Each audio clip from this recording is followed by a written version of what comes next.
नमस्कार विद्यार्थी मित्रांनो, ABK स्मार्ट स्टडी या आपल्या यूट्यूब चॅनलवरती तुम्हा सर्वांचे स्वागत आहे।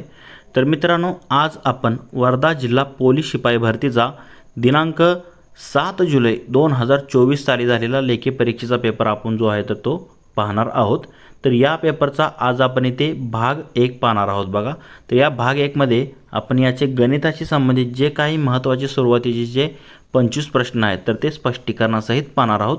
तर आता तुमचे जे पोलीस भरतीचे ग्राउंड सुरू आहेत तर त्याच अनुषंगाने आता तुमची लेखी परीक्षा देखील लगेच होणार आहे, म्हणून आपण हे व्हिडिओ बनवत आहोत। तर याचा तुम्हाला त्या लेखी परीक्षेमध्ये हमखास उपयोग होणार आहे।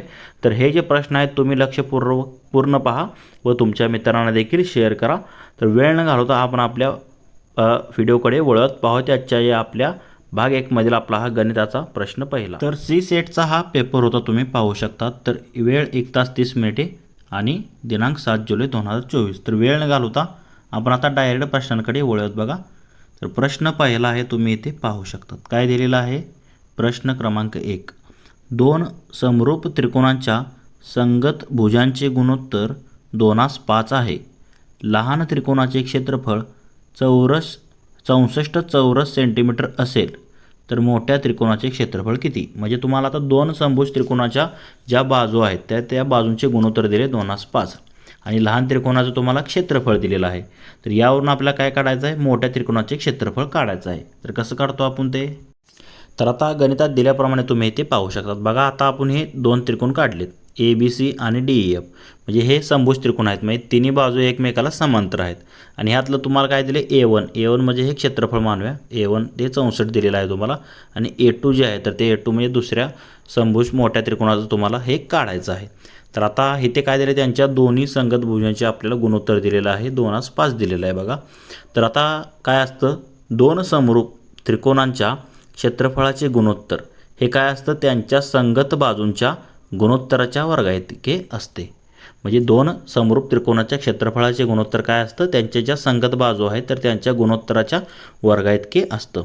तर आता गुणोत्तर काय येणार, मग दोन समरूप त्रिकोणाच्या क्षेत्रफळाचे गुणोत्तर हे लहान त्रिकोणाचं क्षेत्रफळ A1 आपण मानले आणि हे A1 भागिले A2 बरोबर गुणोत्तर किती आहे त्यांचं 2:5, म्हणजे 2/5 म्हणतो त्याचा वर्ग, कंसाचा वर्ग, म्हणजे हे त्यांच्या गुणोत्तराच्या बाजूंच्या गुणोत्तराच्या वर्गाइतके असते। म्हणजे A1 तुम्हाला दिलेल्या किमती टाका, A1 64, A2 काढायचा आहे आणि 2/5 म्हणजे 2चा वर्ग 4, 5चा वर्ग 25 आलं, म्हणजे 4/25 आलं। आता याचा तिरकस गुणाकार करा, हे 64 गुणिले 25 होईल आणि A2 गुणिले 4 होईल। मग A2 बरोबर काय येणार, हे 4 जे आहे तर ते तिकडे भागाकारत जाईल, म्हणजे 64 गुणिले 25 भागिले 4 होईल। 4 × 4 16 चौक 64 आणि 25 गुणिले 16 केलं तर किती येतं, 400 येतं।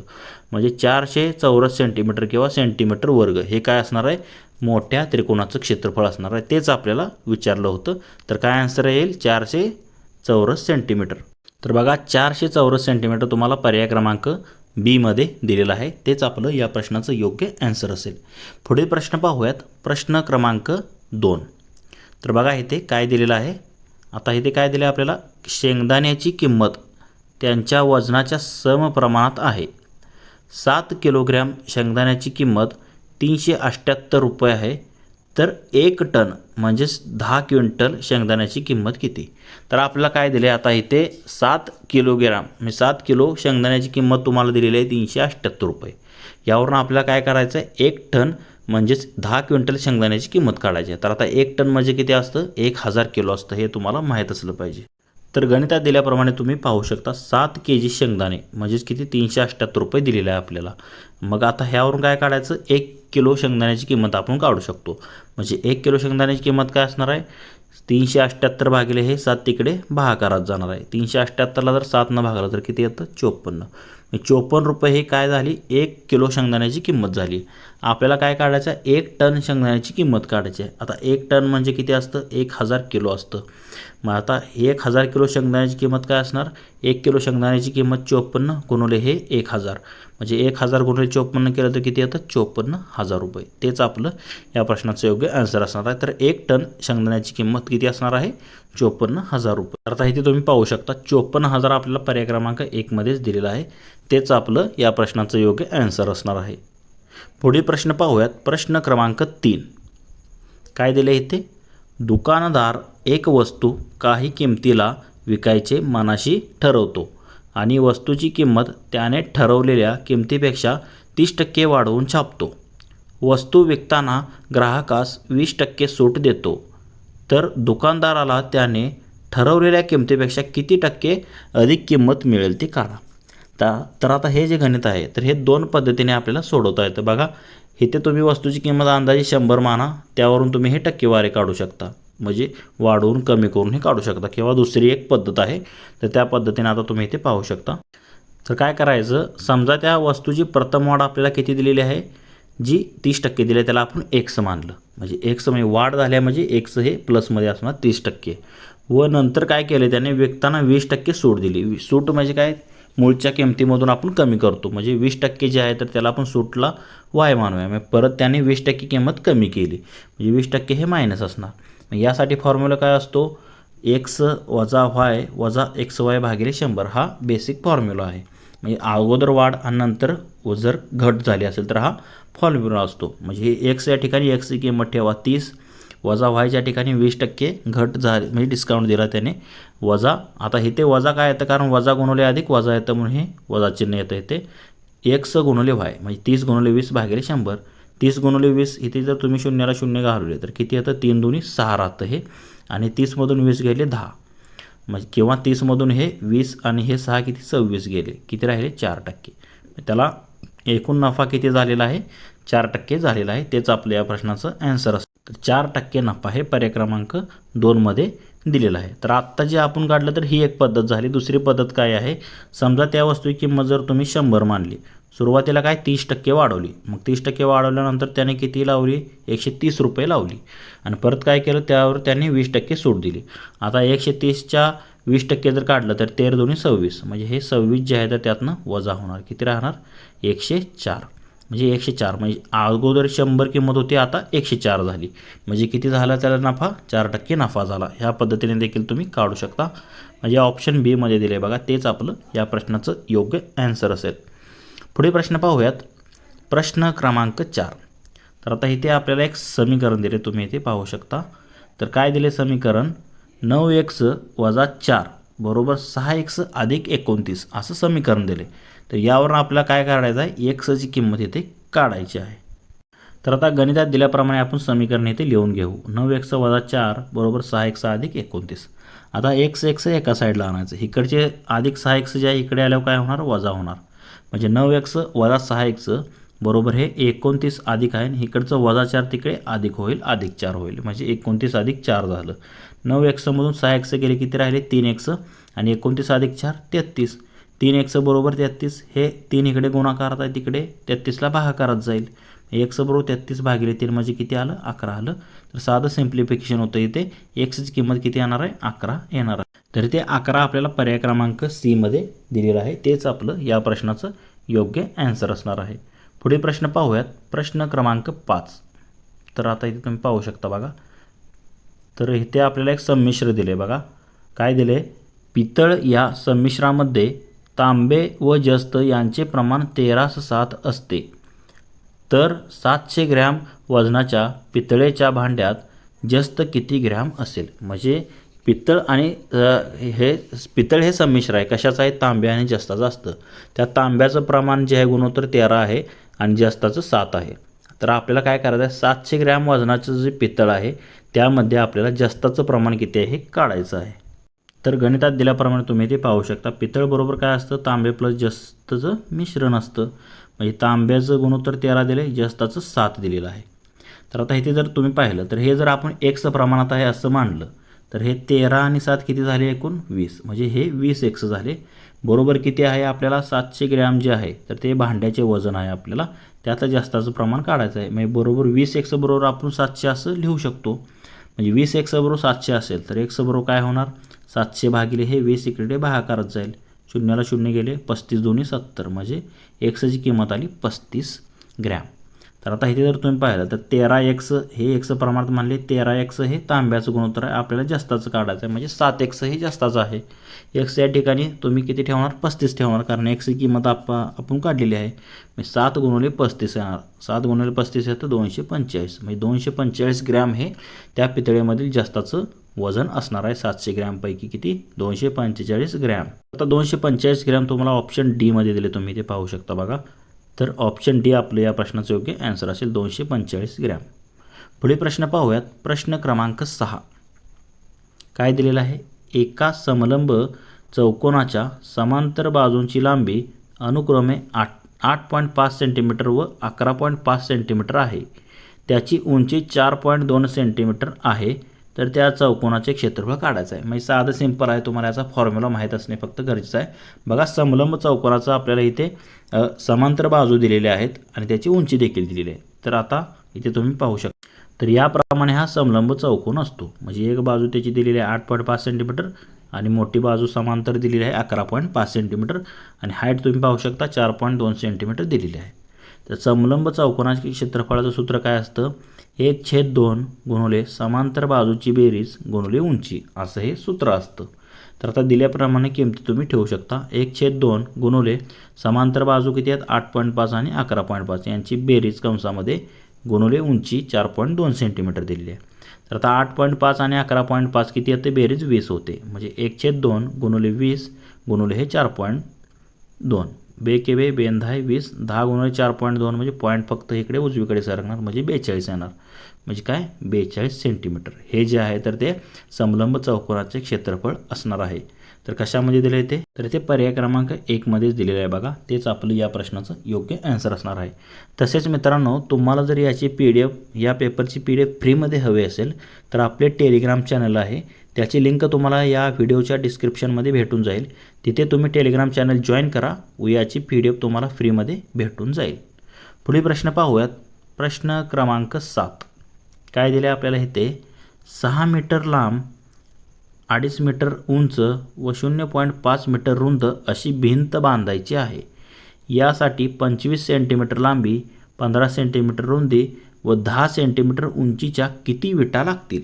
म्हणजे आपल्याला इथे भिंतीची आपल्याला म्हणजे लांबी, रुंदी, उंची दिलेली आहे ती मीटरमध्ये आणि त्यासाठी विटे जी वीट वापरणार आहे त्याची देखील आपल्याला लांबी, रुंदी, उंची दिलेली आहे. तर यावरून आपल्याला एकूण ती भिंत बांधायसाठी किती विटा लागतील हे काढायचं आहे. तर आता गणितात दिल्याप्रमाणे तुम्ही पाहू शकता, ही भिंत आहे बघा. 0.5 मीटर ह्याची रुंदी आहे, तर 6 मीटर ह्याची लांबी आणि 2.5 मीटर त्याची उंची दिलेली आहे. आणि ही वीट आहे 15 centimetre bye 25 centimetre bye 10 centimetre याची वीट आहे. तर एवढी भिंत बांधायसाठी आपल्याला किती विटा लागतील हे काढायचं आहे. तर आता एकूण लागणाऱ्या विटा कशा काढतो आपण? काय काढावं लागेल आपल्याला? ह्या भिंतीचं घनफळ काढावं लागेल आणि त्याला जे काही विटाचं घनफळ आहे त्याने डिवाईड करावं लागेल. म्हणजे भिंतीचे घनफळ भागिले विटाचे एका विटाचे घनफळ. आता भिंतीचं घनफळ काढायचं तर इथे मीटरमध्ये आहे, इथे सेंटीमीटरमध्ये आहे. मग आपल्याला काय करावं लागेल? ते मीटरचं सेंटीमीटरमध्ये करावं लागेल. मग हे मीटरचं सेंटीमीटरमध्ये कसं करतो? 1 मीटर बरोबर 100 सेंटीमीटर असतं बघा. मग ह्याला आपल्याला 100ने गुणावं लागेल. हे 0.5चं 50 सेंटीमीटर येईल, त्यानंतर 2.5चं हे 250 सेंटीमीटर येईल आणि 6 मीटरचं 100 गुणिले 6 600 सेंटीमीटर येईल. हे भिंतीचं घनफळ झालं. लांबी गुणिले रुंदी गुणिले उंची LBH आणि भागिले काय? विटाचं 15 गुणिले 25 गुणिले 10 हे येणार आहे. तर आता इथे जर तुम्ही पाहिलं तर इथे 10 एक शून्य कटला, इथे 60 राहिलं बघा. एक शून्य कट केला, 600 मधला 60 राहिलं. परत 15 एके 15, 15 चौक 60, त्यानंतर 25 एके 25, 25 दोन्ही 50 आणि ह्यांचा जर गुणाकार केला इथे किती? 250 दोन्ही 2 किती? 500, 500 आणि हे 4, 500 गुणिले 4 किती? 2000 येतं. म्हणजे 2000 जे आहे तर त्या एकूण विटा ज्या आहेत तर त्या लागतील. म्हणजे आपल्याला एकूण विटांची संख्या काढायला सांगितली. किती? एकूण 2000 विटा लागतील. तर बघा 2000 कशामध्ये दिले आपल्याला? पर्याय क्रमांक 2 मध्ये दिलेलं आहे. तेच आपलं या प्रश्नाचं योग्य आन्सर असणार आहे. तर पुढील प्रश्न तुम्ही पाहू शकता. काय दिलेलं आहे? 21 पाया असणारी त्रिकोणी संख्या पुढीलपैकी कोणती? तर आता त्रिकोणी संख्या कशी काढायची हे तुम्हाला सूत्र माहीत असणं गरजेचं आहे. बघा, पाया म्हणजे काय? पहिली सुरुवातीची संख्या असते, जी पाया दिली ती घ्यायची. तर 21 हा पाया झाला. तर ते असं आहे त्रिकोणी संख्या काढायची आहे. मग काय करा? त्याच्या पुढची संख्या घ्यायची गुणुले किती असते पुढची संख्या 21च्या पुढची 22 असते आणि भागिले काय करायचं 2 करायचं. कोणताही तुम्हाला पाया देऊ दे याप्रमाणे त्याची पुढची संख्या घ्या, त्याला गुणाकार करा आणि भागिले 2 करा. याप्रमाणे आपण काढतो. बे के बे 11 दोन्ही 22 आणि 21 गुणिले 11 केलं तर किती येतं 21 10 210 आणि ते 21 किती 231. म्हणजे 21 पाया असणारी जी त्रिकोणी संख्या आहे किती असणार आहे 231 तुम्हाला पर्याय क्रमांक सी मध्ये दिलेला आहे. तेच आपलं या प्रश्नाचं योग्य आन्सर असेल. तर पुढील प्रश्न तुम्ही इथे पाहू शकतात. काय दिलेलं आहे 9 टेबलांच्या किमतीमध्ये 25 खुर्च्या येतात. जर एका टेबलाची किंमत 1350 रुपये आहे तर एका खुर्चीची किंमत किती. म्हणजे आपल्याला काय दिले 9 टेबलांच्या किमतीमध्ये एकूण किती खुर्च्या येतात 15 खुर्च्या. म्हणजे 9 टेबलाची किंमत बरोबर किती 25 खुर्च्यांची किमतीच्या बरोबर आहे असं दिलेलं आहे. आणि आपल्याला एका टेबलची किंमत पण दिलेली आहे 1350 रुपये. तर यावरून आपल्याला एका खुर्चीची किंमत काढायची आहे. तर आता गणितात दिल्याप्रमाणे तुम्ही पाहू शकता काय दिलेलं आहे 9 टेबलांची किंमत किती दिलेलं आहे बरोबर 25 खुर्च्याची किंमत. आता एक टेबलची किंमत दिलेली आहे 1350 रुपये. तर मग आता 9 टेबलची किंमत किती होणार 9 गुणिले 1350. आता 9 गुणिले 1350 केलं तर किती येतं 21,150. म्हणजे 900 9×5=45 म्हणजे गुणाकार करू शकता तुम्ही 12,150 रुपये येते 9 टेबलांची किंमत. आता तीच काय आहे 12,150 ही म्हणजे 9 टेबलांची किंमत ही 25 खुर्च्यांच्या किमतीच्या बरोबर आहे. म्हणजे 12,150 रुपये बरोबर 25 खुर्च्या असं आपण म्हणू शकतो. आता ह्या 25नं जर ह्या 12,150ला भागलं तर आपल्याला काय मिळणार आहे एका खुर्चीची किंमत भेटणार आहे 12,150 भागिले 25.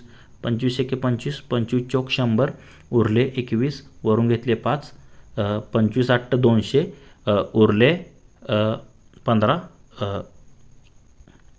आणि वरून घेतले 0 25 सक्क 150. म्हणजे 486 जे आहे तर ते रुपये काय असणार आहे एका खुर्चीची किंमत असणार आहे 486 रुपये. आता 486 पर्याय क्रमांक सी मध्ये दिलेला आहे. तेच आपलं या प्रश्नाचं योग्य आन्सर असेल. पुढील प्रश्न पाहूयात. प्रश्न क्रमांक 11. तर काय दिलेलं आहे 6 पुरुष किंवा 8 मुले एक काम 24 दिवसात पूर्ण करतात. 6 पुरुष किंवा 8 मुले म्हणजे 6 पुरुष बरोबर 8 मुले आहेत असं आपल्याला म्हणता येईल. तर तेच काम 7 पुरुष आणि 12 मुले एकत्रितरित्या किती दिवसात पूर्ण करतील. बघा आणि म्हणलं का काय असतं दोघे मिळून. तर इथे आपल्याला काय दिले 6 पुरुष किंवा 8 मुले एक काम 24 दिवसात पूर्ण करतात. तर तेच काम 7 पुरुष आणि 12 मुले एकत्रितरित्या किती दिवसात पूर्ण करतील. म्हणजे निश्चितच 24पेक्षा कमी दिवस लागणार आहेत. तर कसं काढतो आपण हे. तर आता गणितात दिल्याप्रमाणे तुम्ही इथे पाहू शकतात. बघा 6 पुरुष बरोबर काय दिलेलं आहे 8 मुले दिलेले आहे. काय करतात एक काम 24 दिवसात पूर्ण करतात. आता काय म्हटलेलं आहे तेच काम करायला 7 पुरुष अधिक 12 मुले एकूण किती दिवस लागतील. तर ते दिवस आपण एक समान समजा 100 दिवसात ते 7 पुरुष आणि 12 मुले ते काम करतात असं आपण मानू. तर आता एकूण काम कसं काढणार आपण 8 मुलांचं. बघा आता मुलांमध्ये आपण सगळं कन्वर्ट करूया. म्हणजे 8 मुले 24 दिवसात संपवतात. काय करतात 8 मुलांना 24 दिवस लागतात. मग 8 मुलांचे एकूण काय झाले काम 8 गुणिले 24 म्हणजे किती 24 8 192. म्हणजे टोटल काम 192 काम आहे असं आपण मानू.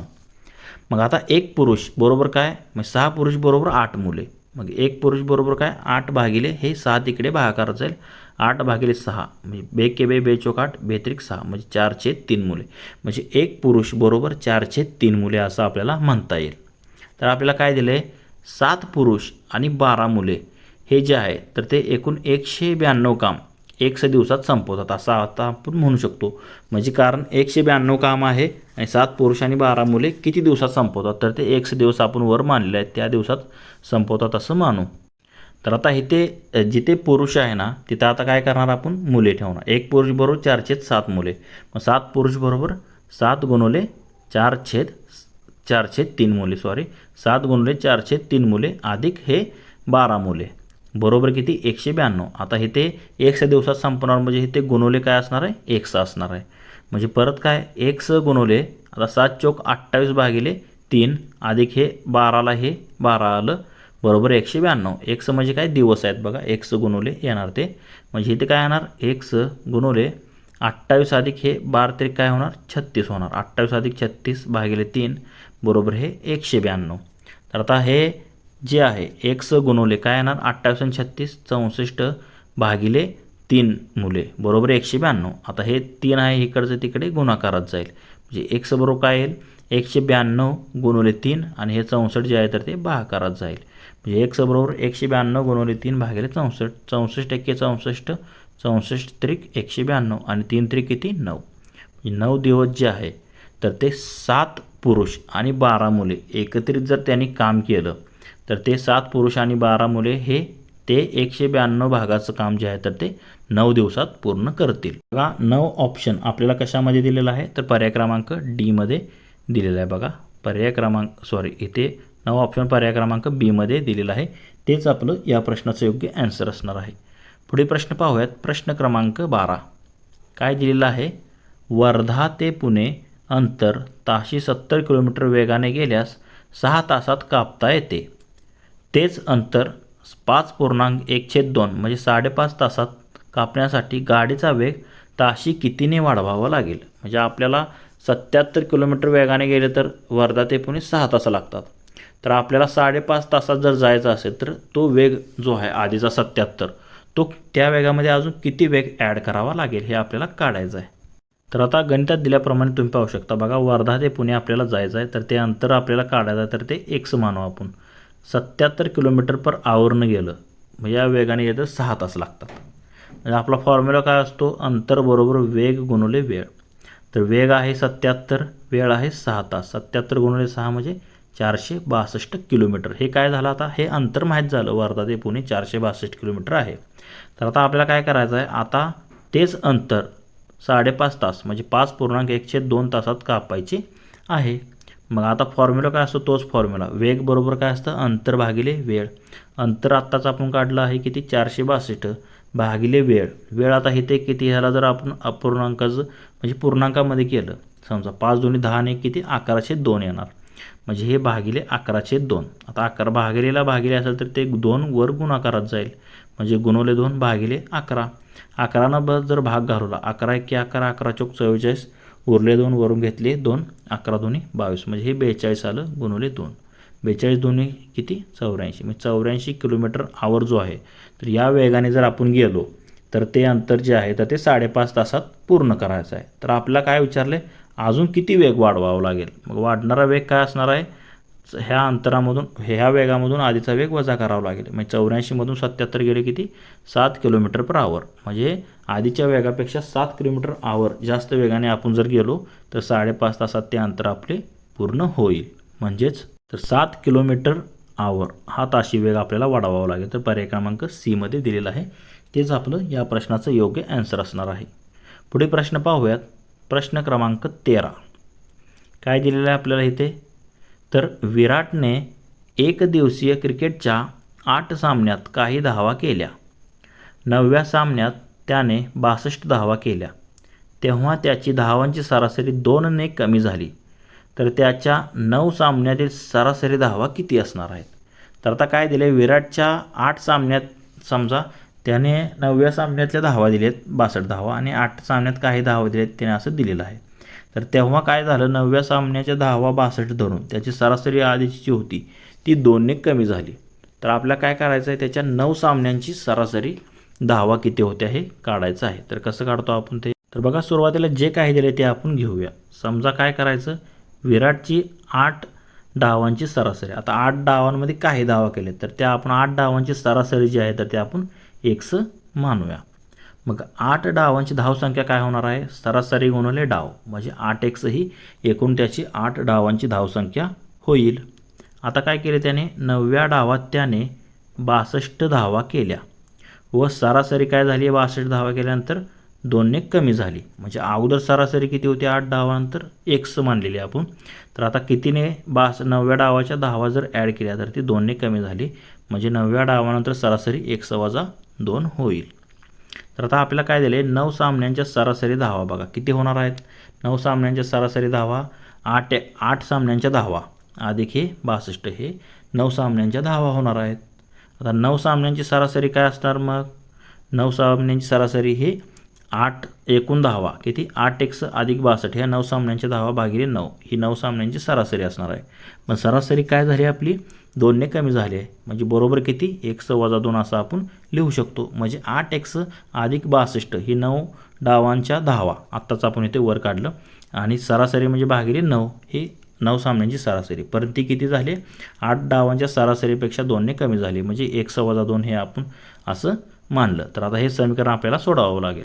तर आता इथे जर तुम्ही पाहिलं तर हे 9 जे आहे तर ते तिकडे भागाकारात आहे, तिकडे गुणाकारात जाईल, म्हणजे 8x अधिक 62 बरोबर हे 9 गुणुले x 9x वजा 9 दूनी 18 होईल. आता x एका साईडला करायचं आणि संख्या एका साईडला, हे वजा 18 इकडे होऊन काय होणार अधिक 18 होईल, आणि हे 8x आहे तर तिकडे 9x मधून वजा 8x होईल. 62 अधिक 18 किती 80 बरोबर हे 9 मधून 8 गेले x राहिले, म्हणजे x बरोबर किती आलं 80 आलं. तर बघा x ही काय आहे जुनी सरासरी, म्हणजे 8 डावांची सरासरी आपण मांडलेली किती x मांडलेली ती काय झाली 80 आली. आपल्याला काय काढायचं नवीन सरासरी, म्हणजे 9 डावानंतरची सरासरी किती आहे ती x - 2 आपण मांडलेली आहे, कारण ती सरासरी 2ने कमी झाली, म्हणजे 80 ही 8 डावांची सरासरी आली. म्हणजे 80 मधून जर 2 गेले किती राहिले 78, म्हणजे 78 काय असणार आहे तर ती 9 डावानंतरची सरासरी असणार आहे. तेच आपलं या प्रश्नाचं योग्य आन्सर असतं. 78 तुम्हाला पर्याय क्रमांक सी मध्ये दिले बघा, तेच आपलं या प्रश्नाचं योग्य आन्सर असणार आहे. पुढे प्रश्न पाहूयात. प्रश्न क्रमांक 14 काय दिलेलं आपल्याला इथे, नीरजला मराठीत 40 पैकी 31 गुण मिळाले, इंग्रजीत 60 पैकी 47 मिळाले आणि गणितात 75 पैकी 57 गुण मिळाले. तर नीरजला सर्वात सोपा विषय कोणता वाटतो. आता हे कसं ठरवणार आपण, यांची टक्केवारी तुम्हाला काढावी लागेल, आणि ज्या विषयामध्ये त्याला जास्त टक्केवारी निघेल तो विषय त्याला सोपा वाटणार आहे. म्हणजे कसं काढतो आपण बघा, नीरजाला मराठीमध्ये किती 40 पैकी 31, म्हणजे 31 भागिले 40 गुणिले 100 जर केलं तर ते येतं 77.5% हे मराठीत मार्क मिळाले. इंग्रजीमध्ये 60 पैकी 47, म्हणजे 47 भागिले 60 गुणिले 100 जर केलं तर येतं 78.33% मार्क मिळाले. आणि गणितात 57 भागिले 75 गुणिले 100, 25 एके 25, 25 त्रिक 75, 25 चौक 100, 3 एके 3, 19 त्रिक 57 आणि हे 19 चौक किती 76, म्हणजे गणितात 76%, इंग्रजीत 78.33% आणि मराठीत 77.5%. सर्वात जास्त टक्केवारी कशाची आहे इंग्रजीची आहे, मग त्याचा सोपा विषय कुठला असणार आहे इंग्रजी असणार आहे. तर इंग्रजी हे आपल्याला पर्याय क्रमांक ब मध्ये दिलेलं आहे, तेच आपलं या प्रश्नाचं योग्य आन्सर असेल. पुढे प्रश्न पाहूयात. प्रश्न क्रमांक 15 काय दिलेलं आहे, एका नळाने 5000 लिटर धारकतेचा हौद 8 तासात भरतो. विशालने दुर्लक्ष केल्याने नळ 9 तास 36 मिनिटे सुरू राहिल्याने किती लिटर पाणी वाया गेले.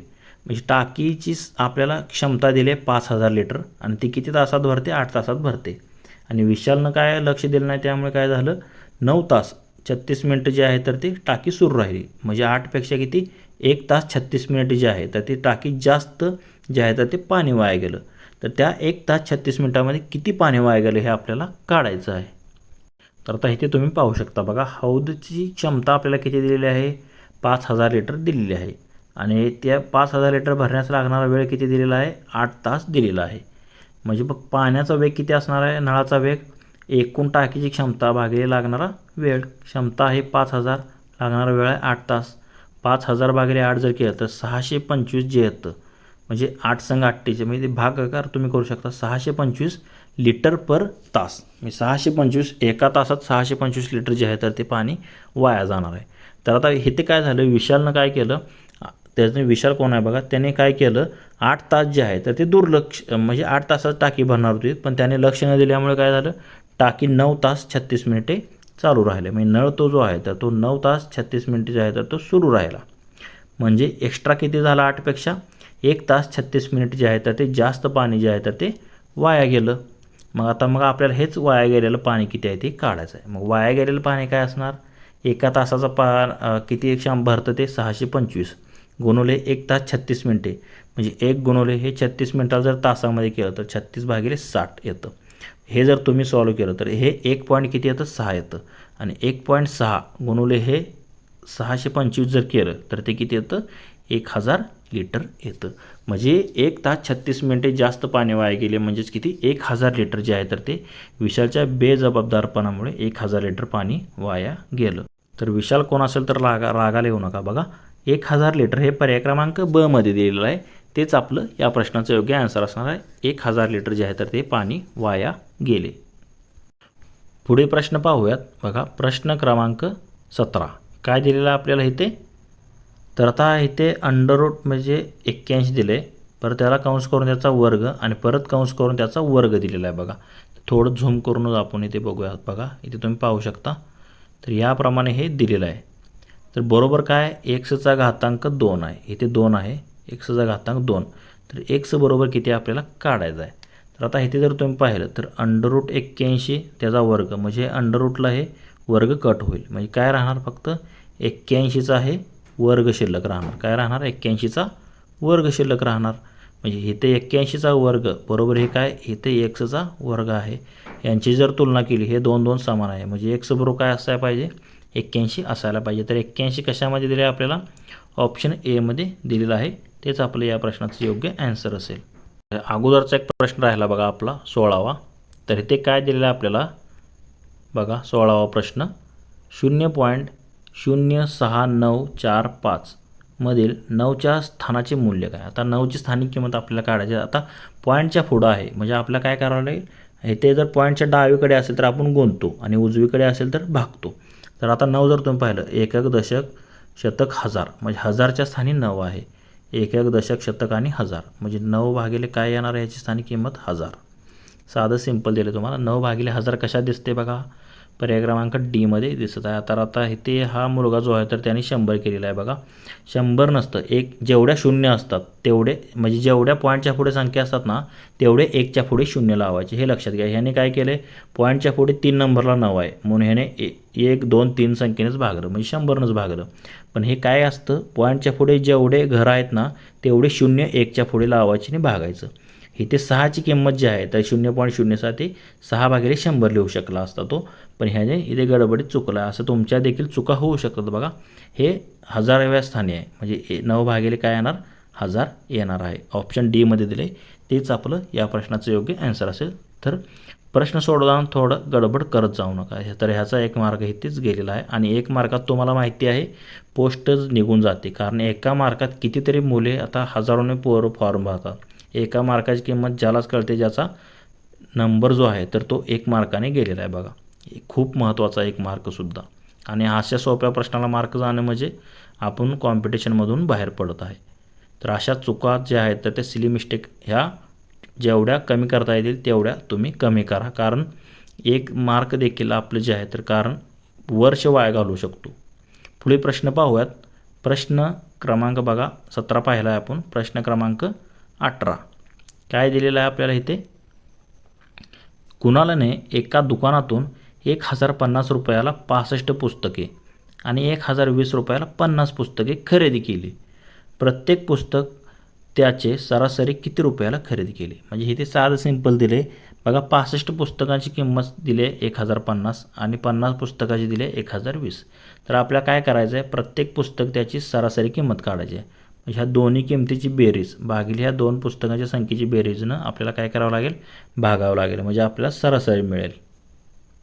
तर आता साधं सिंपल गणित आहे बघा, तरी पण काही मुलांना समजत नाही, आपण समजून सांगू.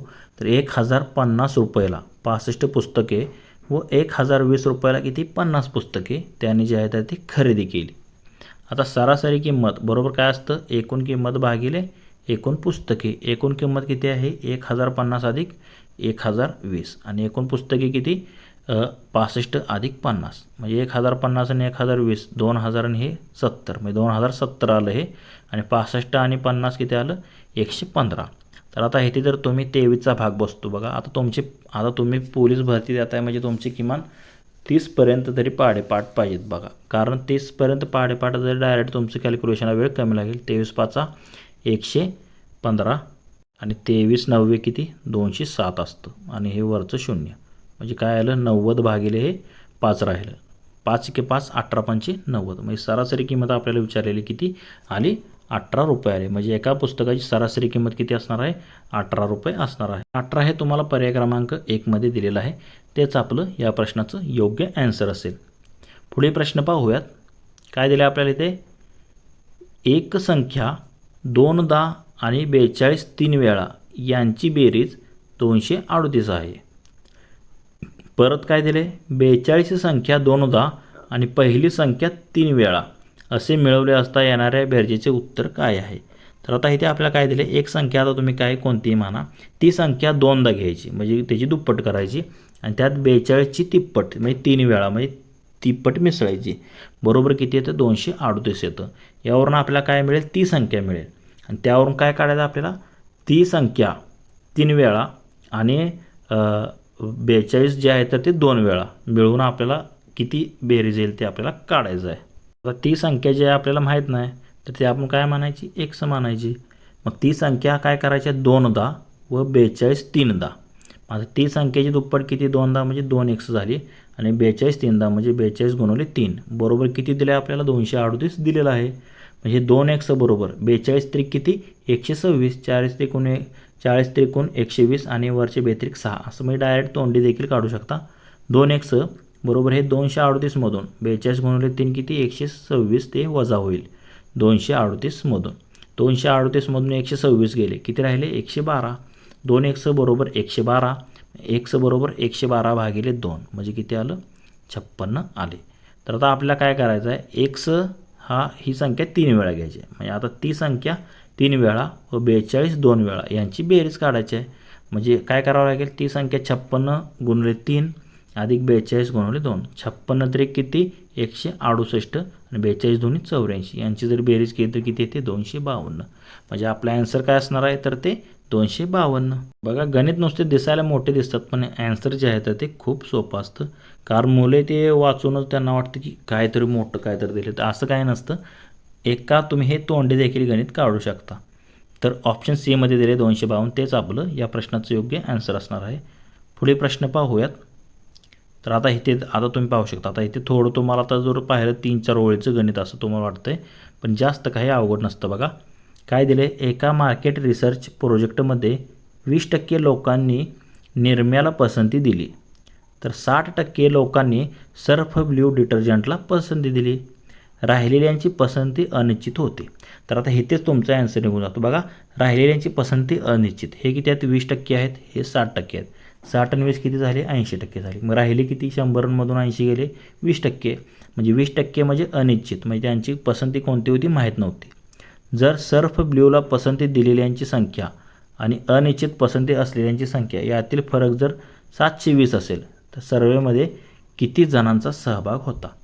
म्हणजे काय म्हटले त्यांनी, सर्फ ब्ल्यूला पसंती दिलेल्यांची संख्या किती आहे, 60% आणि अनिश्चित पसंती आत्ताच मी सांगितले 20% यांच्यातील फरक म्हणजे 60 आणि 20% यांच्यातील फरक किती येणार आहे, 40%. तो 40% फरक तुम्हाला किती दिलेला आहे, 720 दिलेला आहे. तर तुम्हाला काय करायचं आहे, तर सर्वेमध्ये किती जणांचा सहभाग होता, 40ला 720 तर 100ला किती हे काढायचं आहे. फक्त तुम्ही तोंडी देखील गणित सोडू शकता. बघा आपल्याला वाटतं गणित मोठं दिले म्हणजे खूपच काय तर अवघड आहे का, असं काय नाही. निरमा 20% पसंती दिली, सर्फ ब्ल्यूला 60% दिली, राहिलेले किती 20% अनिश्चित होते. मग सर्फ ब्ल्यू व अनिश्चितला पसंती यातील फरक किती दिला आहे, 720 दिलेला आहे. सर्फ ब्ल्यू 60 आहे, अनिश्चित आहेत 20, हेचा फरक किती 40%. 40% बरोबर 720 आहे.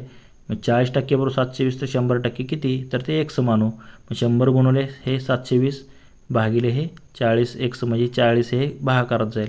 शून्याला शून्य गेले, 4 × 4 18 चोक 72, 18 गुणिले 100 किती आलं, 1800. म्हणजे एकूण किती जणांनी सहभाग घेतला होता त्या सर्वेमध्ये, तर एकूण 1800 जणांनी सहभाग घेतला होता. साधं सिंपल गणित आहे. 1800 आपल्या या प्रश्नाचं योग्य ॲन्सर असेल. तर 1800 कशामध्ये दिले, ऑप्शन ब मध्ये दिलेलं आहे, तेच आपलं या प्रश्नाचं योग्य ॲन्सर असेल. तर आता इथून पुढचे जर तुम्ही प्रश्न पाहिले तर सगळे जे आहेत ते मराठी ग्रामरचे आहेत, म्हणजे एवढेच गणिताचे प्रश्न होते. तर मित्रांनो आज जो आपण वर्धा पोलीस भरतीचा जो आपला पेपर सुरू आहे 7 जुलै 2024 साली झालेला, तर त्याचा आज आपण ते पहिला भाग पाहिला, ज्यामध्ये आपण गणिताचे जे काही प्रश्न होते तर ते संपूर्ण जे आहेत ते आपण स्पष्टीकरणासहित पाहिलेले आहेत. बघा तर तुम्हाला या प्रश्नामध्ये कोणती शंका वाटत असेल तर कमेंट करून नक्की सांगा. तसेच हा जर व्हिडिओ तुम्हाला आवडला असेल तर लाईक करा व तुमच्या मित्रांना देखील शेअर करा. व असेच जर नवनवीन व्हिडिओ तुम्हाला हवे असतील तर आपले YouTube channel ABK smart study subscribe करा व समोरील बेल आयकॉन प्रेस करा. धन्यवाद मित्रांनो. जय हिंद, जय महाराष्ट्र.